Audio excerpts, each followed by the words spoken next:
In 1891, a 17-year-old housemaid named Jane Cakebread was sentenced to death for poisoning her employer's wife. Jane worked in a respectable London household. She served breakfast every morning to the family. She prepared the arsenic-laced tea herself, carefully measuring the dose, serving it on the family's best china. The magistrate who sentenced her called it a crime of disappointed romantic attachment. 3 doctors testified that Jane showed no signs of insanity. The Metropolitan Police files document that 73 similar cases reached the courts between 1850 and 1900, an average of more than one every year for half a century. This isn't fiction. This is the hidden story of how Victorian England's domestic service system created a perfect storm of intimacy, desperation, and violence that destroyed thousands of young women's lives. Here's what makes this absolutely haunting. These weren't isolated crimes of passion. They were the predictable outcome of a system that placed teenage girls in positions of absolute vulnerability, gave them unprecedented access to their employers' private lives, then criminalised the inevitable emotional complications. Victorian society built an economic structure that required over 1 million women to live inside their employers' homes, sleep in their attics, see them at their most intimate, and then pretended these women could remain invisible, emotionless, and asexual. What happened to women like Jane reveals something profound about power, proximity, and the human need for connection. Their stories ask questions we're still grappling with. What happens when economic survival requires emotional suppression? How do people maintain their dignity in systems designed to strip it away? And what kind of violence emerges when natural human feelings become socially impossible? It's late right now, isn't it? You're probably lying in bed, lights off, looking for something to help you understand the world a little better before sleep. You're exactly where I want you, in that perfect space where your mind is open to stories that matter. If you find this compelling, leave a comment telling me which aspect of Victorian domestic life you'd like me to explore next. The servant's entrance to history has so many unexplored doors. And subscribe if you want more of these deep dives into the hidden corners of the past, the stories that textbooks skip, but that reveal everything about how humans actually lived. Now let's go back. Let me take you somewhere specific. June 15th, 1887, Belgravia, London, 5:47 a.m. You're descending a narrow servant's staircase in complete darkness, one hand on the wall to steady yourself. The stone steps are cold through your thin shoes. You can hear your own breathing, the rustle of your black dress, the creak of the 3rd step that always gives you away if you're not careful. You're 16 years old. You've been working in this house for 7 months. Your fingers are stiff from the cold. No heat reaches the attic room you share with the scullery maid. You're moving quietly because the family is still sleeping above you, and your entire job depends on remaining invisible until the exact moment you're needed. The kitchen is dark when you enter. You light the range, your hands moving through the familiar sequence, clear the ash, lay the kindling, strike the match. The flame catches, and in that brief light you see your reflection in the copper pot hanging on the wall. You barely recognise yourself anymore. By 6:15, you've carried coal up 3 flights of stairs, scrubbed the front steps, polished the brass and begun preparing breakfast. Your back aches, your hands are raw, but you're thinking about something else entirely, about the moment at 8:30 when he'll come down for breakfast, when he'll say good morning to you, when his hand might brush yours as you pour his coffee. Mr. Harrison, 42 years old, married, father of 3. You know things about him his wife doesn't know. You know he takes his tea with 2 sugars, but tells people he prefers it plain. You know he reads poetry late at night when he can't sleep. You know the exact timbre of his voice when he's frustrated, exhausted, happy. You see him every single day. You're in his house, breathing his air, touching his belongings, existing in his orbit for 16 hours at a stretch. And here's what makes your situation absolutely impossible. You're supposed to feel nothing. Society has decided you're a servant, which means you're furniture, a function, a pair of hands that appear when needed and vanish when not. Your inner life is meant to be as blank as the walls you scrub. But you're 16, you're human, and you're falling in love with a man who has absolute power over whether you eat, sleep, or survive. What Victorian England refused to admit was that this situation, this exact combination of proximity, power imbalance, and enforced emotional suppression, wasn't stable. It was a bomb waiting to detonate in 1,000 different households across the country. And detonate it did. To understand what happened to women like Jane Cakebread, you need to understand something that seems almost impossible from our contemporary perspective. Victorian England ran on a system that required middle-class families to live in suffocating proximity with working-class teenagers, while pretending those teenagers didn't exist as full human beings. The numbers tell the story. In 1851, 1 in 3 British women between the ages of 15 and 24 worked in domestic service.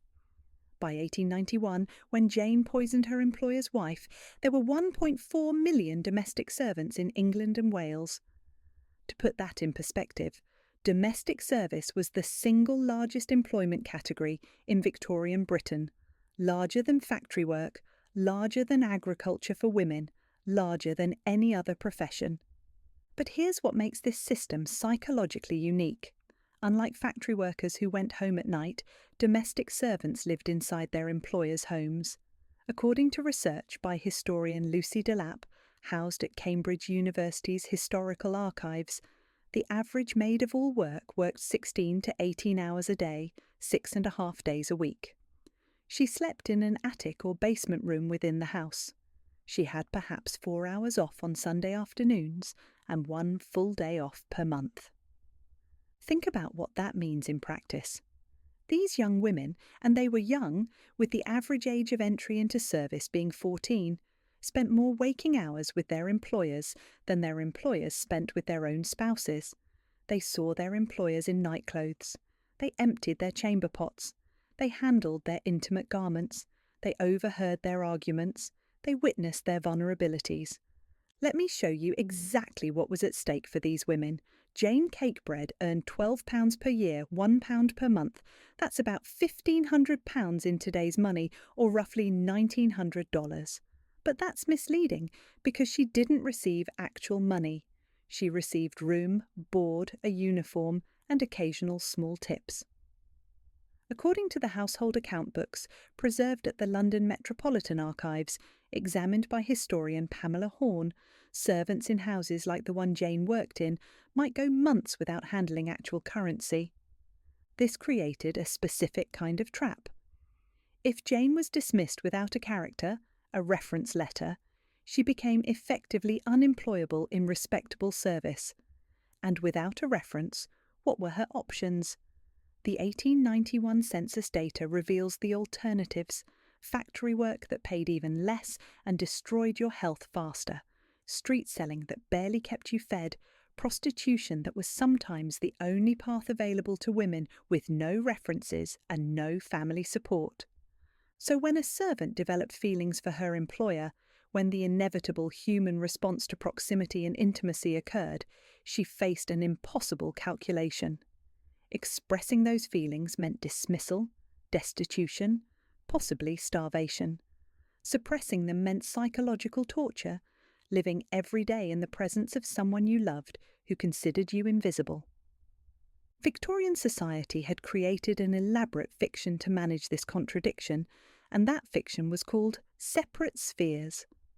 The household was divided into upstairs and downstairs, family space and servant space. According to architectural historian Mark Giroir's analysis of Victorian house design, prosperous Victorian homes were specifically built with separate circulation patterns so that servants could move through the house while remaining invisible to family and guests. The goal was to create the illusion that the house ran itself, that meals appeared, fires blazed, clothes cleaned themselves, all without the visible intervention of human hands. But the ideology of separate spheres depended on treating servants as non-persons, while the intimate nature of domestic work made that impossible in practice. Now, let's talk about the employers, specifically the men. Victorian middle-class masculinity created its own set of contradictions. According to historian John Tosh's research on Victorian domestic life, middle-class men were supposed to be the moral authorities of their households, the protectors of feminine virtue, the exemplars of self-control and Christian morality. But they were also human beings living in close proximity to young women who were legally and economically powerless. The statistics on sexual exploitation of servants are difficult to establish with certainty.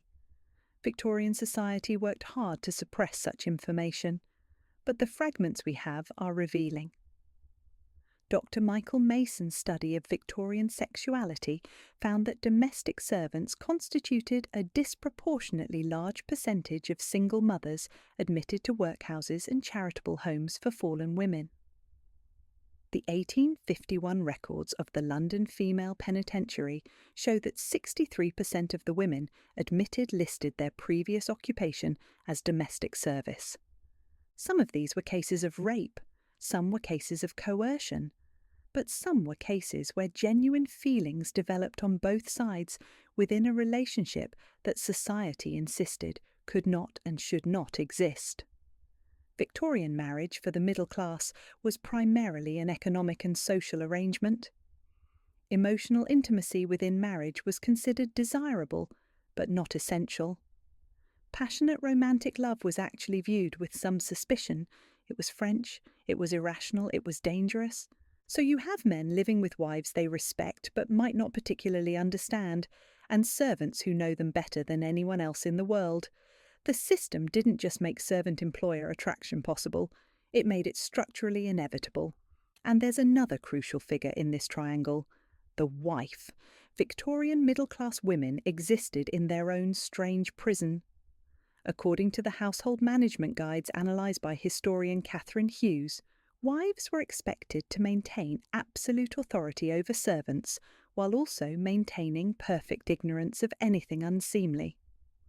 Isabella Beeton's famous Book of Household Management advised mistresses to be firm but fair, to maintain proper distance, and to dismiss immediately any servant who showed inappropriate familiarity with male family members.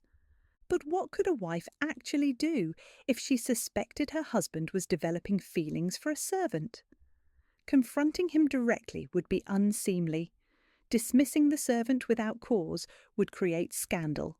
Admitting the problem to anyone outside the family would destroy the household's reputation.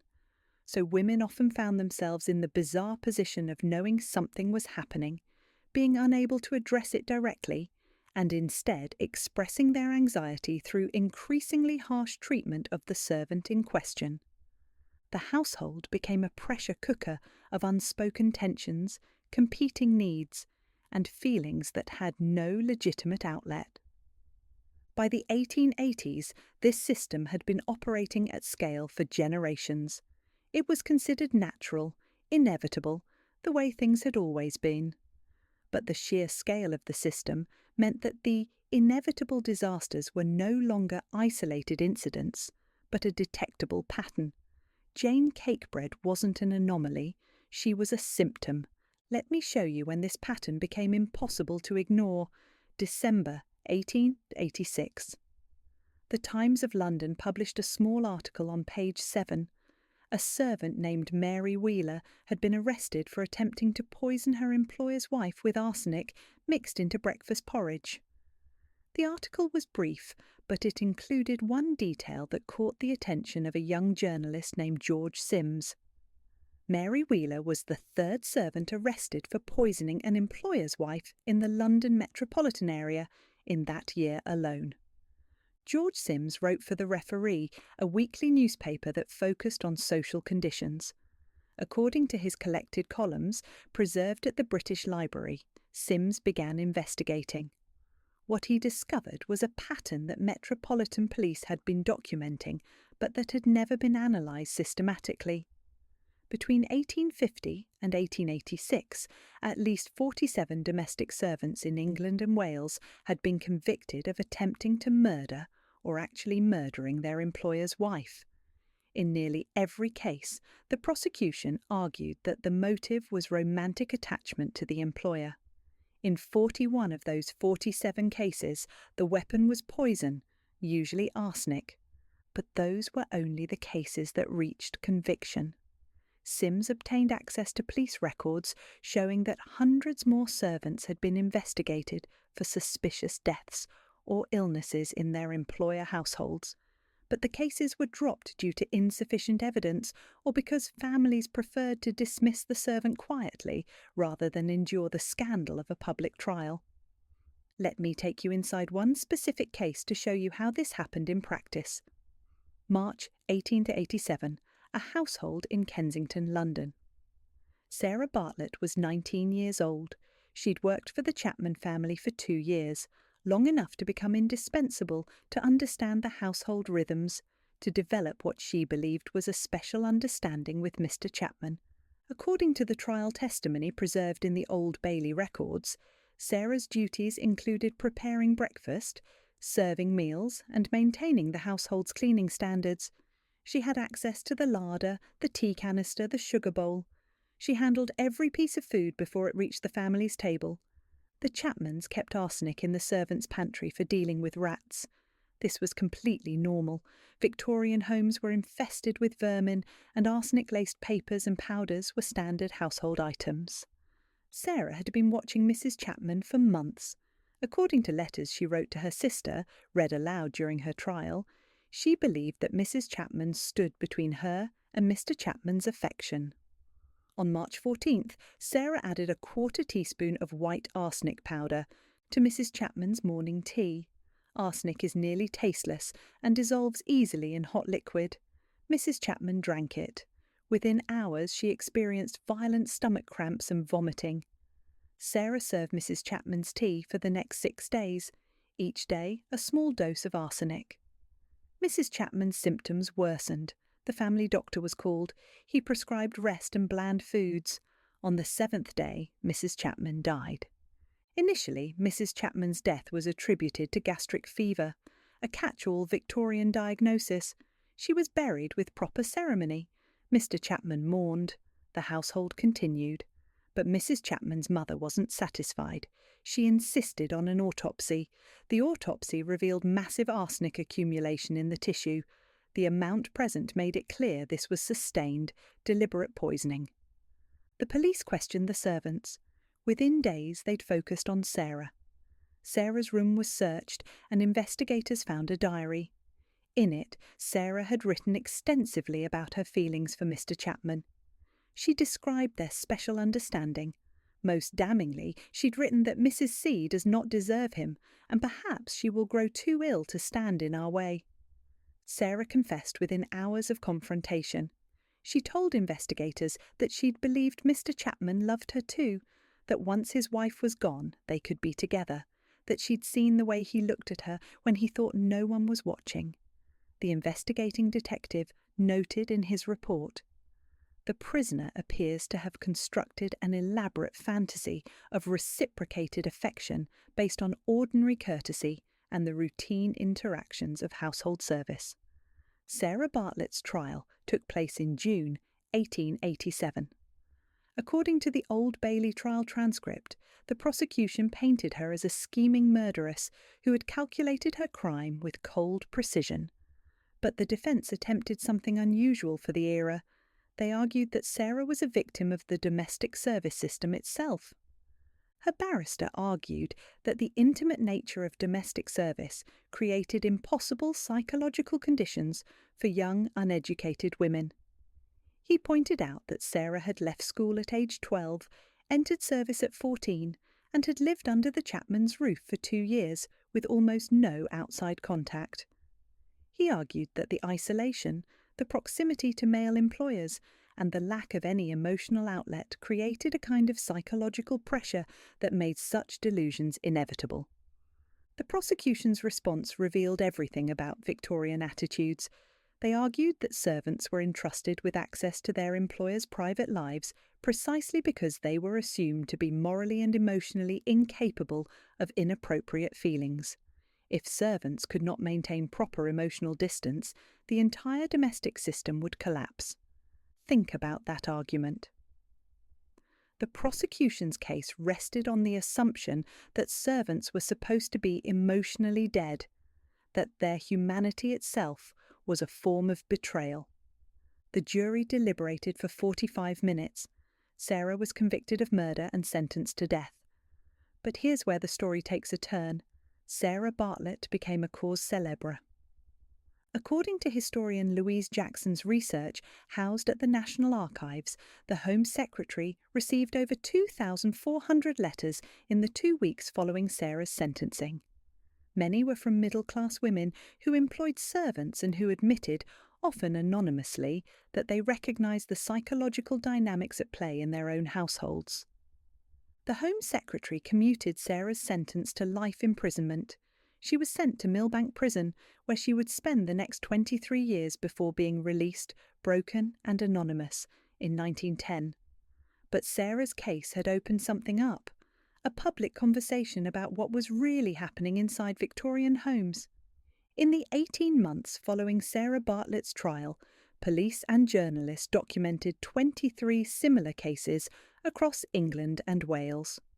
According to the statistical analysis compiled by Dr. Carolyn Conley at the University of Alabama, drawing on Victorian court records and newspaper archives, between 1850 and 1900, there were approximately 450 documented cases of domestic servants accused of violence toward their employers' wives or female family members. Of these, 73 resulted in convictions for murder or attempted murder. But here's what makes these numbers shocking. They only represent cases where violence occurred. They don't account for the thousands of cases where servants were simply dismissed on suspicion of inappropriate attachment, or where families managed the situation quietly to avoid scandal. Dr. Conley's research reveals something else. These cases weren't evenly distributed across the social spectrum. They occurred almost exclusively in middle-class households, specifically households that employed between 1 and 3 servants. Wealthy aristocratic households employed large staffs with rigid hierarchies. A housemaid in such an establishment would rarely interact directly with the master. Working-class households couldn't afford servants at all. But middle-class households typically employed 1 to 3 servants. Often just one, the maid of all work who did everything. These households created the worst possible conditions: maximum proximity between servant and employer, minimal supervision, no peer group for the servant, and owners who were not accustomed to managing staff and often treated servants more familiarly than strict protocol suggested. Let me take you inside one of these households, 1889. A physician's household in Manchester. Dr. William Ashworth employed 1 servant, a 17-year-old named Elizabeth Morris. Elizabeth's day began at 5:30 a.m. and ended at 10 p.m. or later. She was alone in the house with Dr. Ashworth for several hours each afternoon while Mrs. Ashworth made social calls. Here's what the trial records reveal. Dr. Ashworth began asking Elizabeth to bring him tea in his study during afternoon hours. He would ask her to sit while he drank it, telling her she worked too hard and deserved a moment's rest. He would ask about her family, her life before service, her hopes for the future. Elizabeth, according to her later testimony, believed these conversations meant something. She believed they indicated special favour, special understanding. She began to believe that Dr. Ashworth saw her as more than a servant. What Dr. Ashworth probably thought he was doing was being kind, treating his servant humanely, showing Christian charity. But kindness, within a system of absolute power differential, is always interpreted through the lens of that power. Elizabeth didn't just appreciate Dr. Ashworth's attention, she built her entire sense of self-worth around it. In May 1889, Dr. Ashworth informed Elizabeth that her wages would be increased by £2 per year. Elizabeth interpreted this as confirmation that she was special. That same week, Mrs. Ashworth mentioned that they might need to hire a second servant, which would reduce Elizabeth's access to the family's private life. Elizabeth panicked. According to her diary entries read at trial, she wrote, "If another girl comes, I will never see him alone again. I will become no one again. I will be nothing." On May 18th, Elizabeth added laudanum to Mrs. Ashworth's evening cocoa. Laudanum in small doses was sedative. In large doses, it was potentially fatal.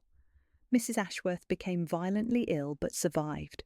The remaining cocoa was tested. It contained enough laudanum to kill 3 people. Elizabeth was arrested. Dr. Ashworth testified at her trial that he'd been kind to Elizabeth but had no awareness of any inappropriate attachment. Mrs. Ashworth testified that Elizabeth had always been sullen and strange. Elizabeth was convicted of attempted murder and sentenced to 15 years imprisonment. As these cases accumulated, various institutions attempted to respond, but their responses revealed just how deeply the system's contradictions were embedded in Victorian society. The Church of England's position was that servants needed better moral education. If servants could be taught to properly suppress their sinful desires and maintain appropriate humility, the problem would resolve itself. This completely missed the point, as if the problem was moral failure rather than psychological impossibility. Medical professionals had their own explanation. According to Dr. Henry Maudsley, one of Victorian England's leading psychiatrists, servants who developed inappropriate attachments suffered from moral insanity. His recommendation was that servants showing signs of such attachment should be institutionalized before they became dangerous. Again, the problem was located entirely within the servant, never in the system itself. But here's what really prevented systematic reform. The middle class needed servants. They needed them to maintain their social status, to free wives from physical labour, to demonstrate respectability. According to historian F. M. L. Thompson's analysis of middle-class economics, maintaining one servant was the minimum requirement for claiming middle-class status. It cost approximately £20 per year. For a family with an income of £200 per year, this was a substantial but manageable expense. But it was only manageable because servants worked 16-hour days for £12 per year. Any reform that improved servants' working conditions would have made service unaffordable for most middle-class families, so there was enormous economic pressure to maintain the fiction that the system worked fine, that problems were individual aberrations, that servants who couldn't maintain appropriate emotional distance were simply defective.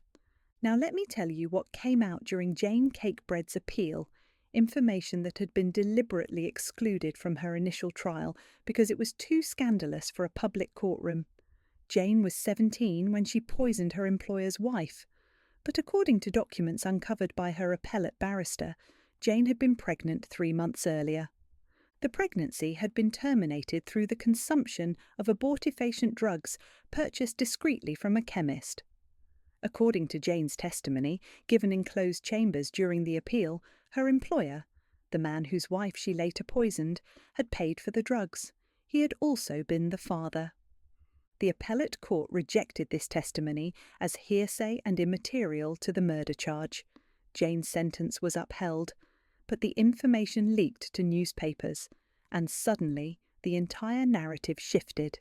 Jane wasn't a delusional girl who'd imagined reciprocated affection.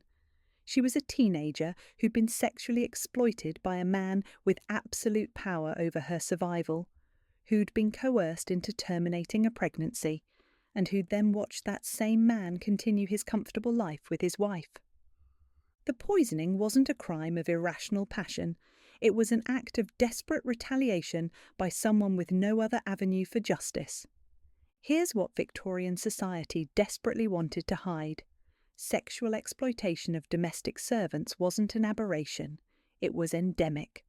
Dr. Gwyneth Nayer's research, drawing on workhouse admission records and unmarried mothers' home registries, reveals that between 1850 and 1900, domestic servants consistently represented between 40 and 60% of single mothers admitted to charitable institutions for fallen women. The London Foundling Hospital records show that when unmarried mothers were asked to name the father of their child, 38% identified their employer or their employer's son. Many more refused to answer, likely because admitting sexual contact with an employer would destroy any chance of future employment. Think about what this means in practice. A teenager working as a maid of all work lived under her employer's absolute authority. He controlled whether she ate, where she slept, whether she had any freedom at all. If he demanded sexual access, what were her options? Refuse and be dismissed without a reference? Report him to authorities who would assume she was lying?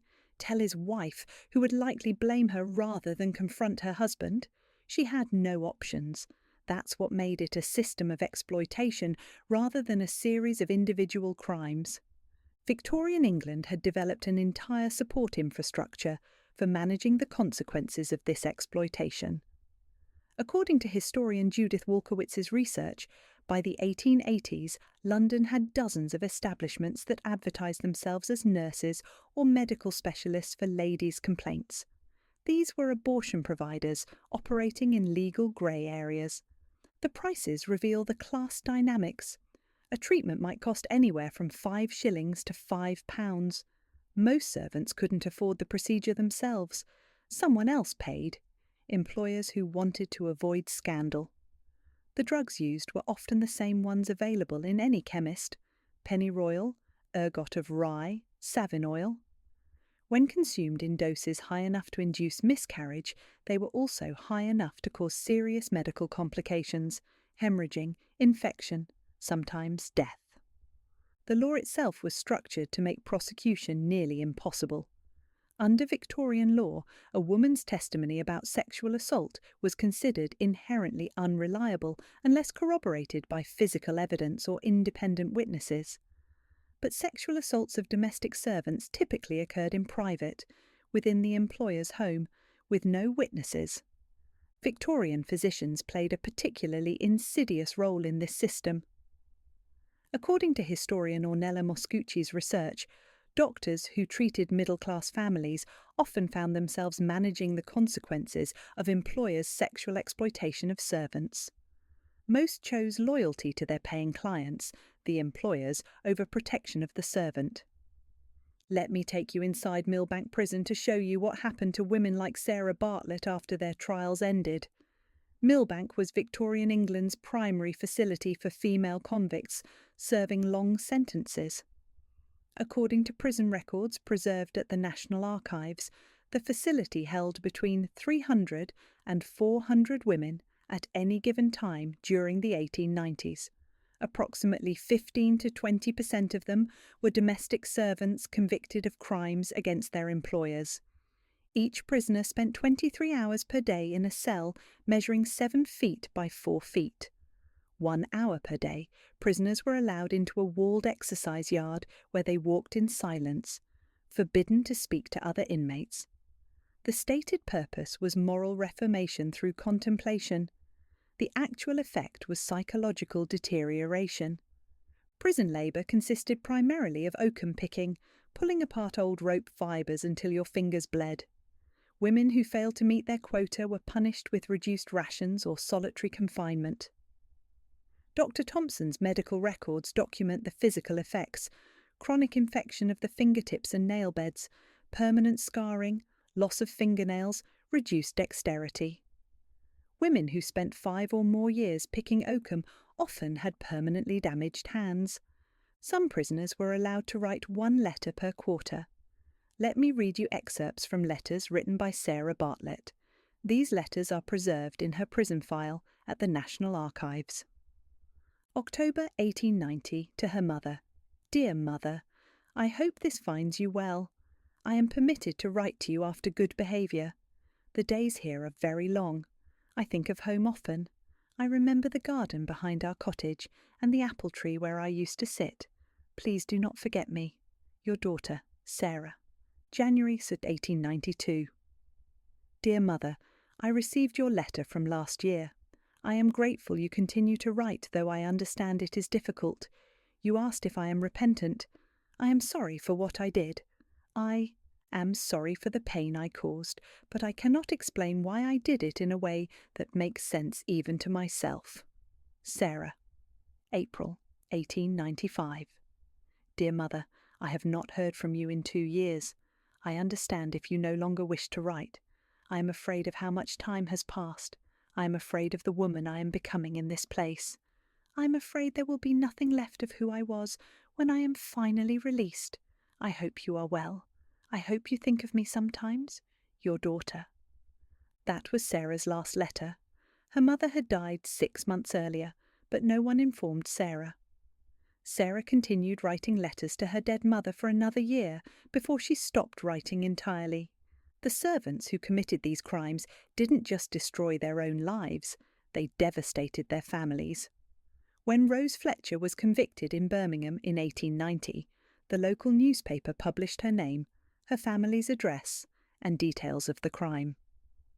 According to parish records, Rose's father lost his position on the farm where he'd worked for 15 years. Her mother lost her washing clients. The younger Fletcher children were bullied at school. Within 2 years, the family had been forced to move to Birmingham, seeking anonymity. Rose's mother became seriously ill and died in 1894 at age 42. But what happened to these women when they were finally released? Victorian prisons claimed to prepare prisoners for return to society through moral reformation and work training. The reality was starkly different. According to the records of prison aid societies, women released after serving long sentences for violent crimes faced nearly insurmountable obstacles. They had no money. Prisoners earned nothing for their labour. They typically had no family support. Families had either disowned them or died during their incarceration. They had no references. No employer would hire someone with a criminal record. They had no housing, and they were physically and psychologically damaged by years of incarceration. Rose Fletcher was released from Millbank Prison in 1895 after serving 5 years. She was 26 years old. A local prison aid society helped her apply for positions as a domestic servant. But Rose's hands were badly damaged from oakum picking. She had a persistent cough from prison conditions, and most critically, she had a criminal record. Rose applied to 17 different registry offices and individual households seeking domestic employment. All rejected her. After 2 weeks, her lodging voucher expired. Rose disappeared from the documentary record at this point. But cross-referencing with police records, a woman matching Rose's description was arrested for prostitution in Birmingham's red light district in 1896. The woman gave a false name, but her age, physical description, and scarred hands all point to Rose. After that, she vanishes entirely. She becomes one of the thousands of Victorian women who simply disappeared into the urban underclass, too damaged and stigmatised to reconstruct any kind of viable life.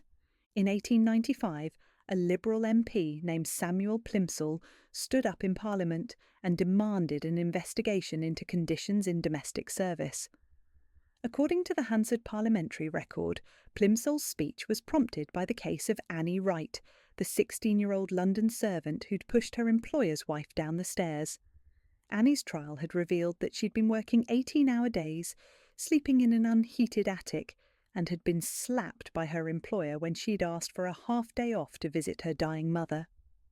Plimsoll argued that domestic service had become a form of indentured servitude, and that the violent crimes committed by servants were predictable outcomes of intolerable conditions. The speech caused an uproar. The Home Secretary dismissed Plimsoll's concerns as exaggerated, but the publicity forced a response. In 1896, the Home Office commissioned a committee to investigate working conditions in domestic service. The Committee on Domestic Service conducted its investigation over 18 months. The testimony they collected was damning. Servants described working conditions that violated basic human dignity: 16 to 20-hour workdays with no breaks, sleeping in spaces unfit for habitation, wages withheld for minor infractions, physical punishment, sexual harassment, no privacy, no freedom of movement. But the employers who testified painted a completely different picture. According to their testimony, servants were generally well treated, adequately compensated, and protected by the benevolent oversight of Christian households. Problems arose only when servants were morally deficient. The committee's final report, published in 1898, chose the path of least resistance. The report acknowledged that some servants worked in difficult conditions, but concluded that most domestic service arrangements were mutually beneficial. It attributed problems to individual bad employers rather than systemic issues. It made recommendations that sound progressive but were actually designed to preserve the status quo. Registry offices should be licensed and regulated. Servants should be provided with written contracts. Employers should be encouraged to provide servants with adequate time off. The key word was encouraged, which had no legal teeth. The report specifically rejected proposals to mandate minimum standards for servants' rooms, maximum working hours, or required days off. Reform organisations were furious. The Women's Trade Union League published a response calling the report a masterpiece of evasion that protects employers while abandoning those who serve them. But the middle-class public largely supported the report's conclusions.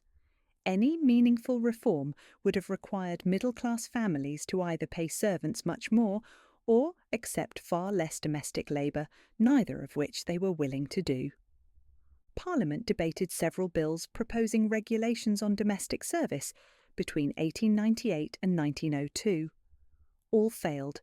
The fundamental problem was this: the economic model depended on servants being available for unlimited hours, living on site for maximum availability, and being personally dependent on individual employers. Reform that addressed those structural elements made the entire system unviable. By 1902, it was clear that the reform movement had failed. Parliament had rejected regulation.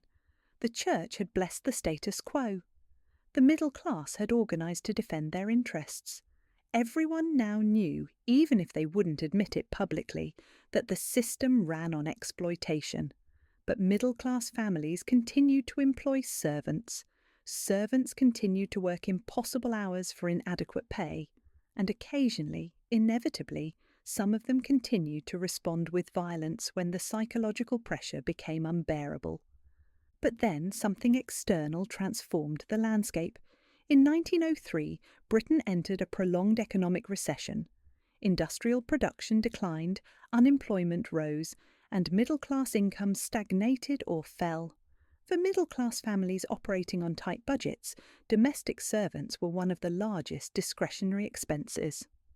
Census data shows the stark shift. In 1891, 16.8% of the English population worked in domestic service. By 1911, that figure had dropped to 14.1%. That represents approximately 350,000 fewer domestic servants over 20 years. The decline hit hardest in middle-class families employing one or two servants, exactly the households where the psychological dynamics were most dangerous. But here's what made this economic shift different. By the early 1900s, working-class women had alternatives to domestic service that hadn't existed a generation earlier. The expansion of compulsory education meant that more working-class girls could read, write, and do basic arithmetic. This opened clerical work as a possibility. According to historian Meta Zimek's research, the number of female clerks, typists, and shop assistants increased dramatically between 1890 and 1899-1914. These jobs weren't perfect, but they didn't require living under your employer's roof, being available 24 hours a day, or navigating the psychological minefield of domestic intimacy with a family that treated you as simultaneously invisible and threatening. Young women, when given the choice, increasingly chose shop work or clerical work over domestic service. This created a crisis for the domestic service system, a shortage of servants willing to work in middle-class households. By 1905, newspapers were running articles about the servant problem. though notably they framed it as servants becoming too choosy rather than as employers being unwilling to offer decent working situations. All of this was happening against the backdrop of the women's suffrage movement, which was gaining momentum in the early 1900s. According to historian Laura Nim Mayhall, suffragettes deliberately connected their campaign to working women's conditions. They argued that women needed political power to protect themselves from exploitation. Some suffragette organisations specifically recruited domestic servants, offering them education, community, and a political framework for understanding their exploitation. This politicisation of domestic servants terrified employers. The vision of servants organising, demanding rights, potentially striking. This threatened the entire foundation of middle-class domestic comfort. Then came the First World War. Between 1914 and 1918, the domestic service system that had endured for centuries collapsed almost overnight.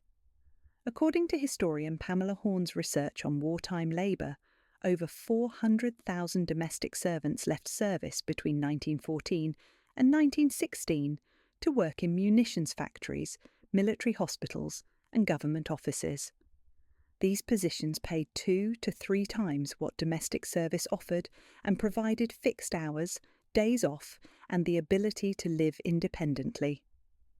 Women who had spent years as invisible servants suddenly found themselves valued workers contributing to the war effort. They earned real wages. They lived in their own lodgings. They socialised with peers. They joined unions. They discovered that they could survive, even thrive, outside the suffocating confines of a middle-class household. When the war ended in 1918, middle-class families expected servants to return. They didn't. According to the 1921 census, the number of domestic servants had dropped to just over 1.2 million, a decline of nearly 200,000 from pre-war levels, and those who remained in service demanded better conditions, limited hours, higher wages, days off, their own rooms with heating. The system of live-in domestic service, with its dangerous intimacy and absolute power dynamics, never recovered. By the 1930s, middle-class families who employed servants typically hired day workers who came in for specific hours and went home at night. The psychological powder keg of the Victorian household, young women living under their employers' roofs, isolated, vulnerable, developing impossible attachments, had finally been diffused, but not before it had destroyed thousands of lives. Let me tell you what happened to Jane Cakebread, the 17-year-old housemaid we met at the beginning of this story. Jane's death sentence was commuted to life imprisonment. She was sent to Millbank Prison in 1891. According to prison records, Jane was a model prisoner, quiet, obedient, broken.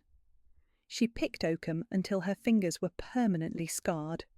She wrote letters to her family that were never answered.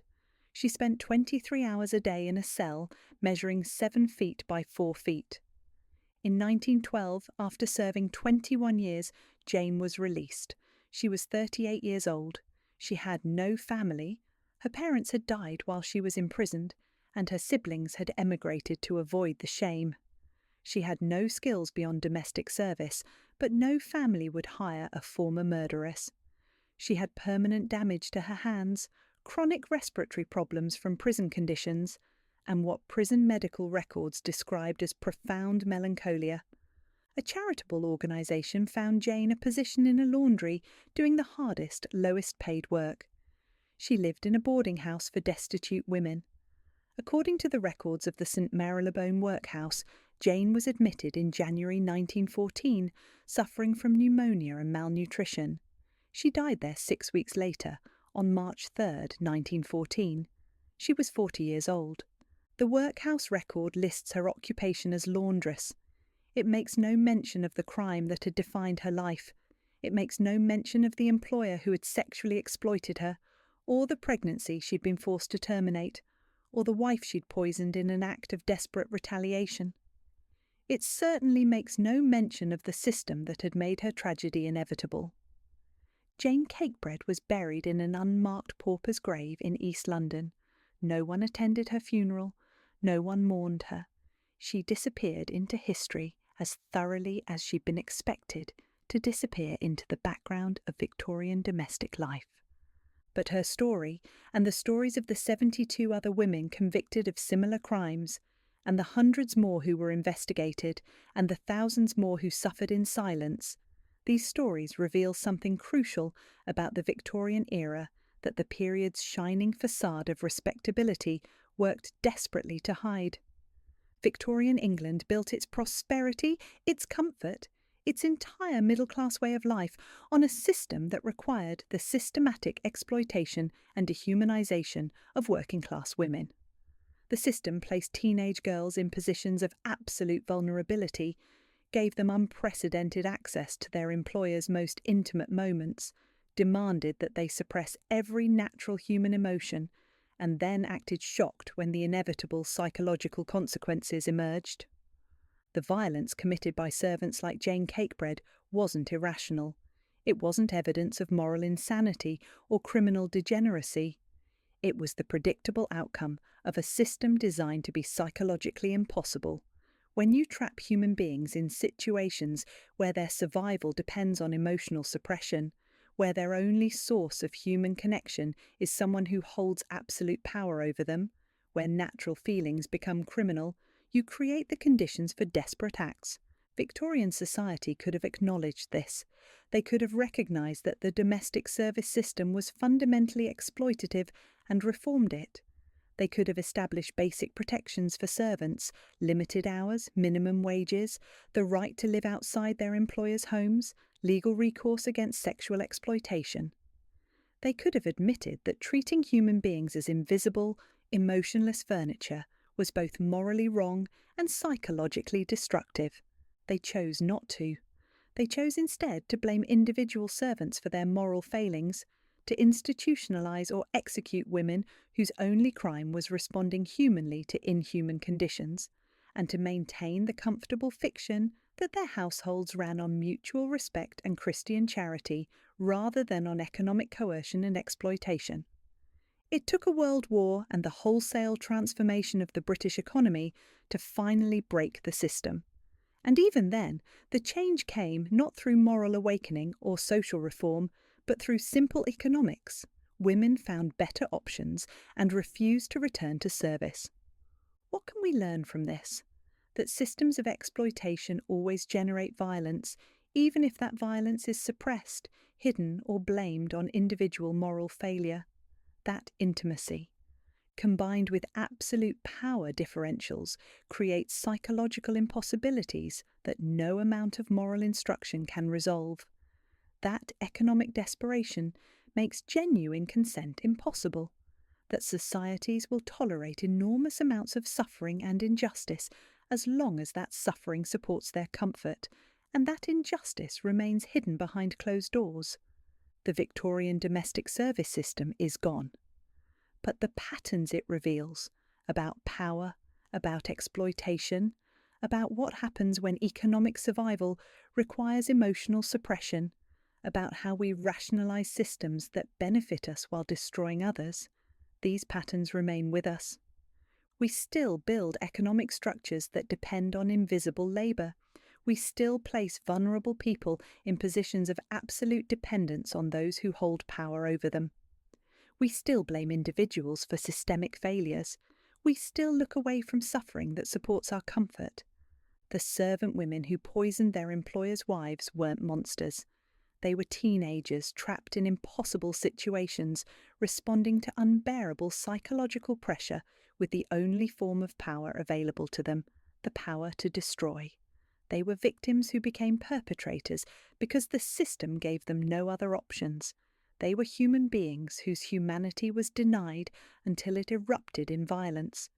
Their stories deserve to be remembered, not as cautionary tales about the dangers of inappropriate attachment or the importance of knowing one's place, but as evidence of what happens when we build our comfort on other people's suffering, as reminders that exploitation always has consequences, even if those consequences are delayed, hidden, or blamed on those who suffer most. Jane Cakebread died alone in a workhouse, unmourned and forgotten. But her story, the story of a 17-year-old girl who was sexually exploited by her employer, forced to terminate a pregnancy, and then executed the man's wife in an act of desperate retaliation. This story tells us something essential about Victorian England and about ourselves. It tells us that the past is never as respectable as it pretends to be, that hidden behind every grand facade are human beings whose suffering supports that grandeur, that systems of exploitation generate their own resistance, even if that resistance takes forms we find disturbing, and that the test of any society is not how it treats those with power, but how it treats those without it. The Victorian era ended more than a century ago, but the questions it raises remain urgent. What violence are we enabling through our own systems of exploitation? Whose suffering supports our comfort? What psychological impossibilities are we creating and then blaming on individual moral failure?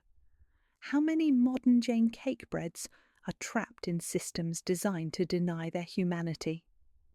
These are uncomfortable questions. Victorian society chose not to ask them until forced to by economic necessity and world war.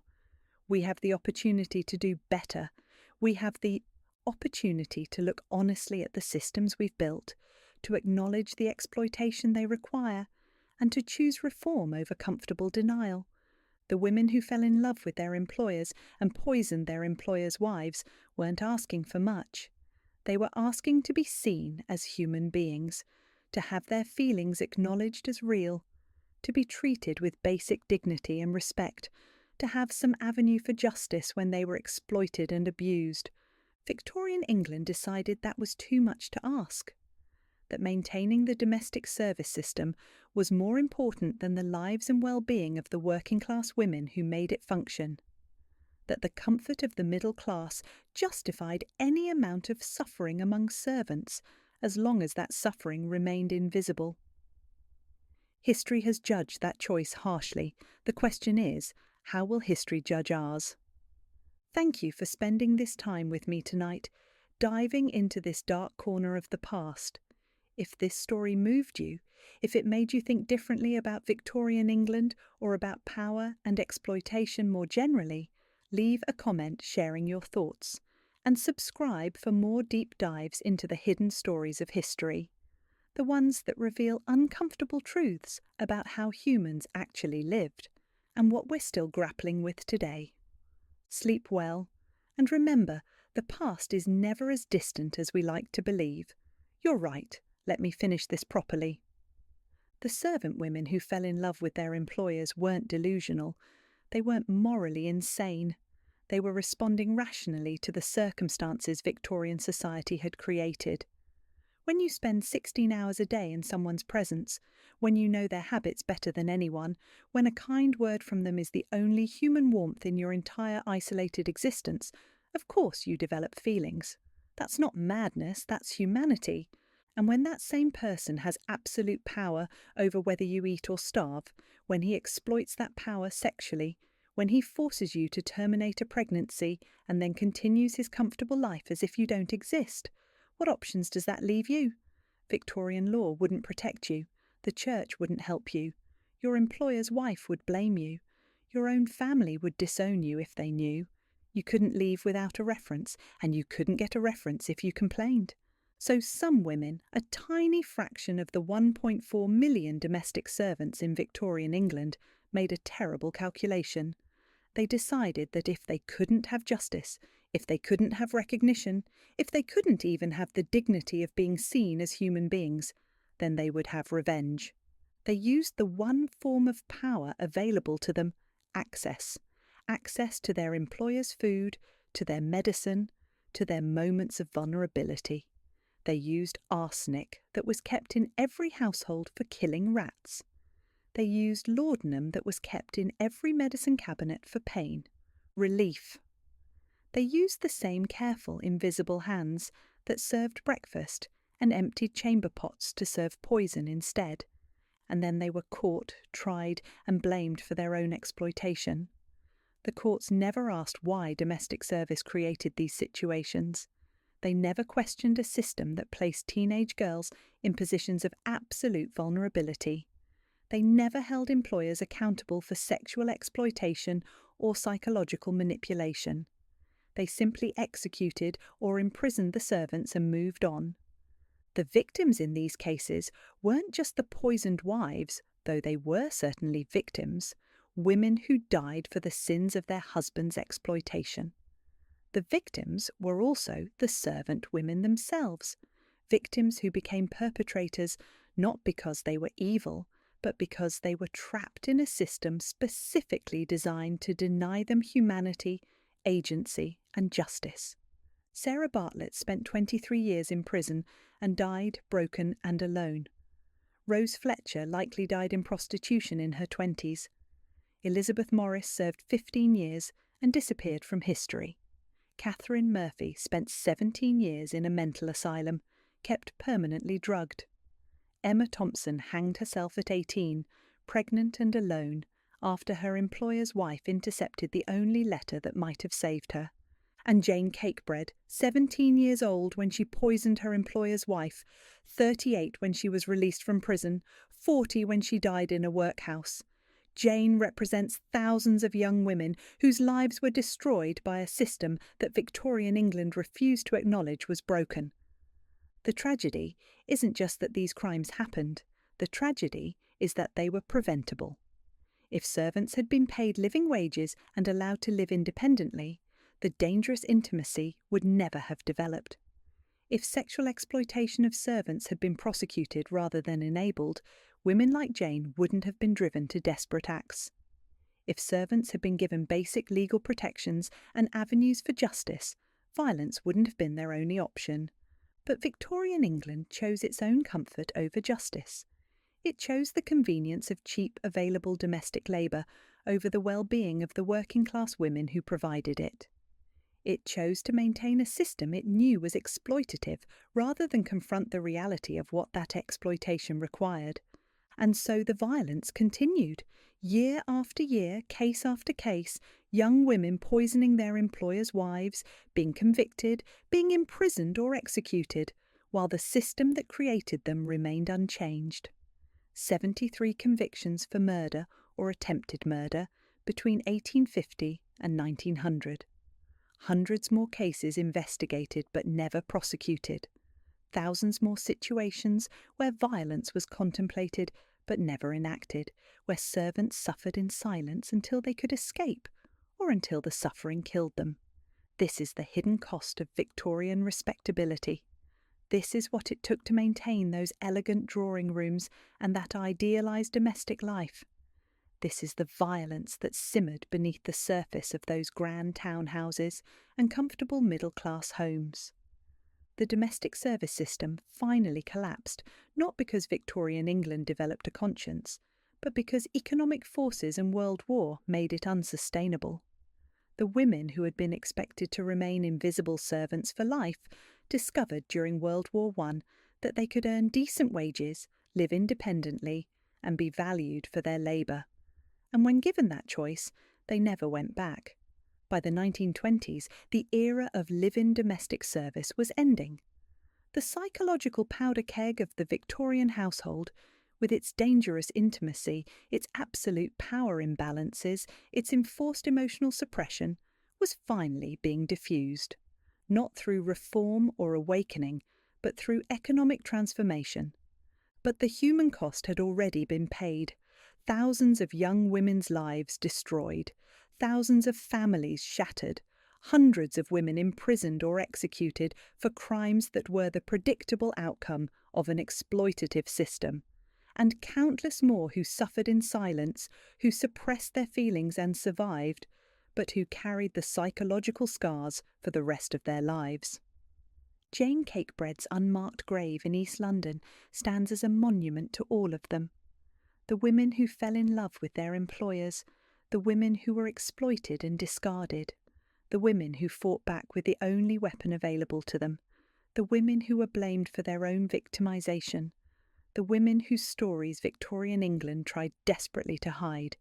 But we remember them now. We tell their stories. We acknowledge what Victorian society refused to acknowledge. that the domestic service system was fundamentally exploitative, that it created the conditions for violence, and that the women who committed these crimes were themselves victims of a system designed to deny their humanity. Their stories force us to confront uncomfortable truths about how easily we rationalize exploitation when it benefits us, about how systems of oppression generate their own resistance, about how violence emerges when people are denied justice, about how societies protect power and blame victims. These truths don't just apply to Victorian England, they apply to every system of exploitation, every situation where economic desperation creates false consent, every relationship where power imbalances make genuine choice impossible. The specifics change. We no longer have live-in domestic servants in middle-class households, but the patterns remain. So as you drift off to sleep tonight, think about Jane Cakebread. Think about Sarah Bartlett and Rose Fletcher and Elizabeth Morris and Emma Thompson. Think about the 17-year-old girl descending those dark servant stairs at 5:47 a.m., her hands cold, her heart full of impossible. Feelings she's not allowed to express. Think about what it cost to maintain Victorian respectability. Think about what it costs to maintain ours. Their stories matter, not because they're shocking or sensational, though they are both, but because they reveal something essential about human nature, about power, about exploitation, about what happens when we build systems that deny people's humanity. The Victorian era is gone, but the questions it raises remain. What violence are our systems generating? Whose suffering supports our comfort? What injustices are we choosing not to see? And when will we finally decide that our comfort isn't worth the cost others are forced to pay? Jane Cakebread died believing she was forgotten. But a century later, we're telling her story. We're acknowledging what happened to her. We're recognising that she wasn't a monster. She was a victim who became a perpetrator because that was the only avenue available to her in a system specifically designed to trap her. That recognition doesn't excuse murder, but it does demand that we understand it, that we see the full context, that we acknowledge the system's role in creating the tragedy, and that we commit ourselves to never building systems like that again. Sleep well, and remember the women who couldn't.